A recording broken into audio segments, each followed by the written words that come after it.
जब अल्लाह से लॉ लग जाए ना, फिर इंसान की नजर में दुनिया की कोई हकीकत नहीं रहती। एक अल्लाह वाले थे, हर वक्त अल्लाह अल्लाह करते थे, हर वक्त अल्लाह की याद में मगन रहते थे। एक बादशाह ने उनको अपने दरबार में बुलाया, कहा बाबा क्या हर वक्त ये तस्बीह मुसल्ला लेके बैठे होते हो, आओ मेरे महल में बैठ जाओ, तुम्हें बेहतरीन महल दूंगा, तुम्हें दौलत के अंबार लगा दूंगा, तुम्हें महल भी दूंगा, तुम्हें दौलत भी दूंगा, तुम्हें खादिम भी दूंगा, तुम्हारी शादी कराऊंगा, तुम्हें हर चीज दूंगा, आओ मेरे दरबार में आ जाओ, ये तस्बीह मसल्ले को छोड़ दो। अल्लाह वाले ने कहा ठीक है मैं आ जाता हूँ। बड़े गौर से सुनने वाली बात है, लेकिन मुझे यह बताओ कि अगर मैं तुम्हारे महल में आके तुम्हारे हरम की इज्जत को पामाल करूं, तुम्हारी नाफरमानी करूं, तो तुम क्या करोगे?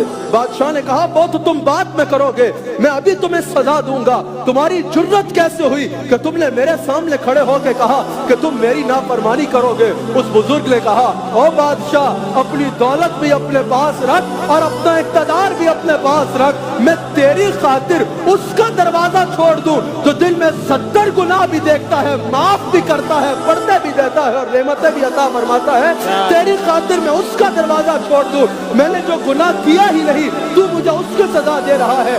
तेरी खातिर मैं उसको छोड़ दूं तो 70 गुनाह भी देखे तो उन पे पर्दे भी डालता है, उनको माफ भी फरमाता है और उसके बावजूद रात को रिस्क भी अता फरमाता है। मैं अपने रब का दरवाजा नहीं छोड़ूंगा, मैं हरगिज अपने रब का दरवाजा छोड़ने को तैयार नहीं हूँ। आओ आज अपने रब की बारगाह में तौबा करो, कोई जैसा भी गुनहगार क्यों ना हो, आज अल्लाह की बारगाह में आ जाए। हुजूर का दरबार लगा हुआ है, हुजूर की बारगाह में एक शख्स हाजिर हुआ, सारों कतार रो रहा है, कहा या रसूल अल्लाह मेरे गुनाहों ने मुझे बर्बाद कर दिया, मेरे लिए तो लगता है तौबा की भी गुंजाइश नहीं है, मेरे गुनाह बारिश के कतरों से ज्यादा है, मेरे गुनाह दरख्तों के पत्तों से ज्यादा है, मेरे गुनाह रेत के जर्रों से ज्यादा है। हुजूर ने फरमाया क्या तेरे गुनाह रब की रहमत से ज्यादा है? उसने कहा नहीं या रसूल अल्लाह। हुजूर ने फरमाया अल्लाह के हुजूर हाथ फैला और तौबा कर, जितना भी गुनहगार क्यों ना हुआ अल्लाह तुझे माफ फरमा देगा, अल्लाह तुझे माफ फरमा देगा।